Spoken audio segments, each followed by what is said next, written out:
Hi everyone, this is Nikki Rowland and I have a new layout and video today for Scrap Academy. Now this is a bonus layout because I wasn't supposed to be on the schedule this week, but I am here to talk to you about cut files. So for many of you who are already familiar with using a silhouette machine or other cutting machine, you should be able to cut out things like this. So this is a design by Annette and she has a lovely Etsy store with amazing cut files, and this is one of those which she has kindly let us use for this week's cut file week at Scrap Academy. And I have done nothing to this design. I've literally opened it up in my Silhouette Studio and cut. So it's one of the most simplest things you can do.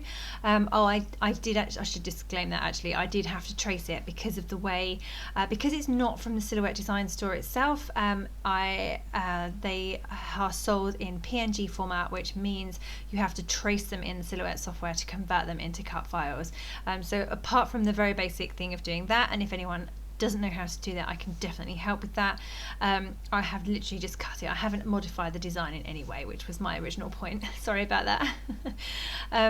So this cut file is in its original format, and I've just cut it from white cardstock, and I am going to back it, so back all the different sections manually. That means I'm going to use a pencil and some scissors, and I'm going to literally draw around each piece of my cut file and cut it out and then stick it on. So this is the most basic way of backing a cut file. You can definitely do this by cutting bits out on your silhouette. I often find that this takes longer than actually just sitting down and cutting and sticking anyway. So I am happy to show you how I go about doing this. So you just saw there how I literally drew around the section and cut it out, and that is all you do. It's the simplest thing in the world. I have done the rest of that cut file off camera because it's pretty boring to watch, but I've backed the tree in a deep greeny colour, and then I've done the 3 different houses in different colours. The trees are in the same colour as my hill, and then I have some flowers which I've done in blue. I'm now going to do some stitching. So I think that cut files look great when they have some additional stitching attached. So I've just pulled out some different colours of thread to match my papers. I'm using the Photo Play paper pack actually. It's the Let's Just Stay Home one, which is full of bright pretty colours to make this layout.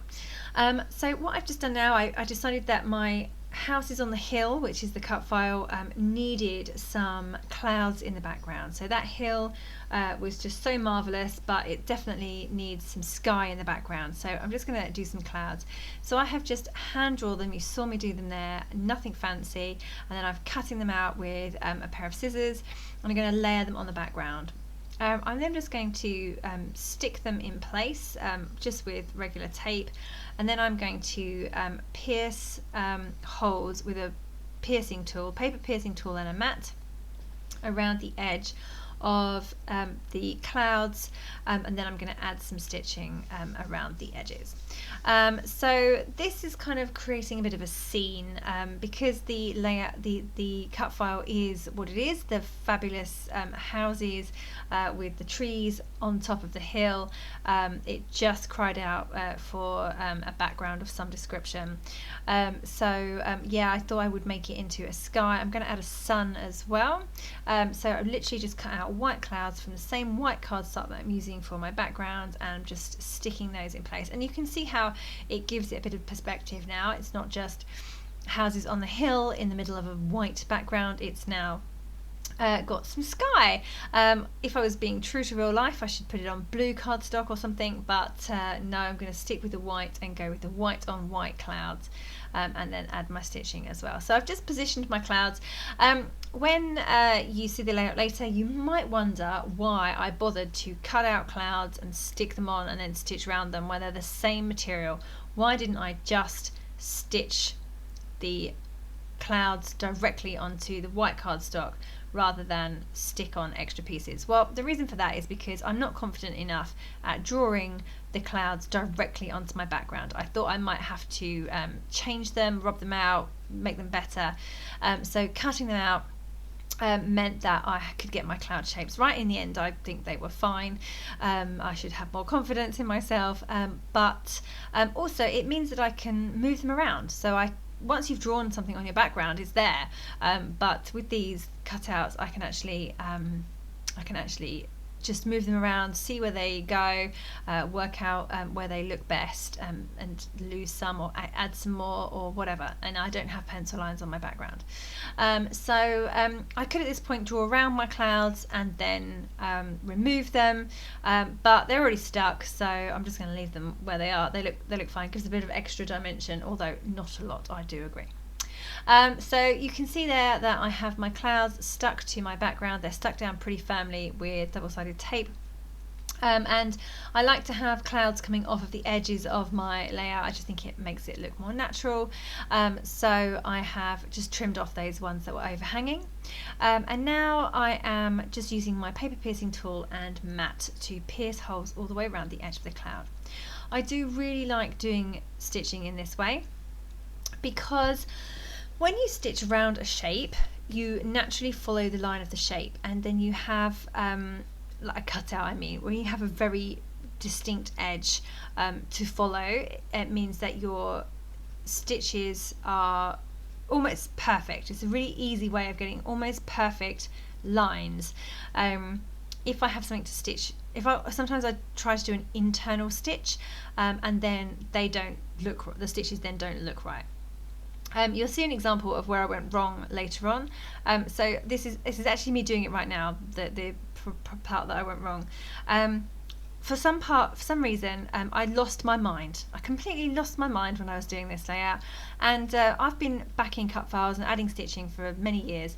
I have not done it for a while, so that's my excuse, although I did do one last week, so I really shouldn't have that excuse. But I lost my mind, and I am now poking holes through the white lines of the cut file. What I should be doing is poking the holes either side of the line, so into the colours. I don't know what I was thinking. I just have totally taken leave of my senses and really messed it up. So you can see I've jumped now. So you can see that I added my stitching, and as I was doing it, I was like, this is wrong. This is really wrong. I didn't realise until quite far in. I'd done all the houses, I'd done the hill, and I was like, oh no, I have done this wrong.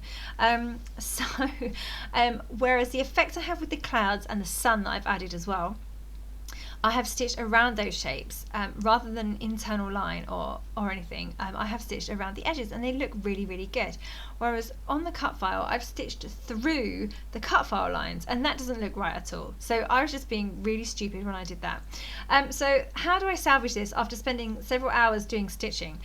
Well, first of all, I got the tree right. I realised before I did the large tree on the right. That is all fine. But the houses, I actually had to recut them on the cutting machine and reback them and then restitch them. And that even included unpicking the stitching on the previous houses that were stitched because I ran out of thread. Oh, what a disaster. So I just literally restitched them and then layered those houses over the top of the ones that are already there and were stitched incorrectly.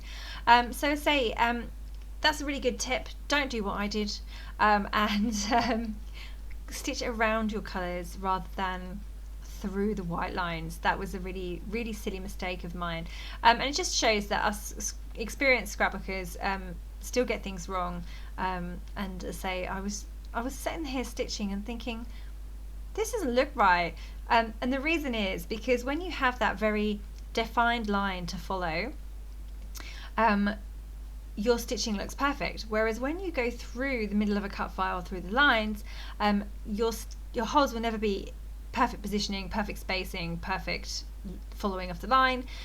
So it just looks messy. So anyway, that was my small disaster. Okay, so I have finished my stitching, I've finished backing my cut file, it's all on the layout now, and now I can just add all the last bits and pieces. So my photo obviously is going in on the left there. Now I have mounted my photo onto a piece of paper.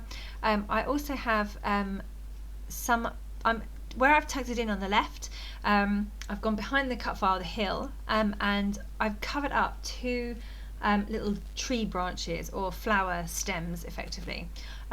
So I don't want to lose those. At the moment they're completely covered by the photo, so I'm going to deal with that in a moment because I want to make the most use out of this amazing cut file. There they are there, you can see them just there.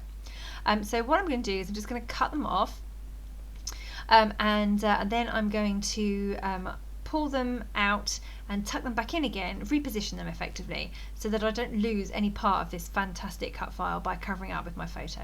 So I'm just going to poke them in there, and you can see that they're just coming out of the side of my photo.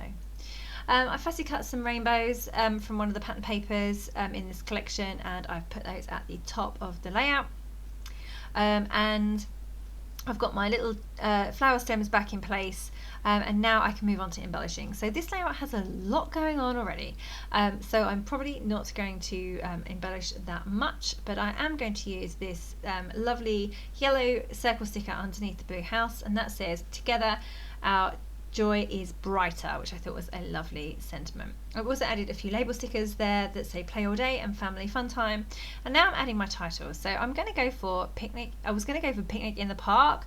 I wanted a word play, so I'm going for picnic in the park, but I want to cross out the word park and write garden, because normally in this kind of weather we're having, we would be out at the park having picnics all the time, and we can't do that because we're not allowed in the play areas because of lockdown.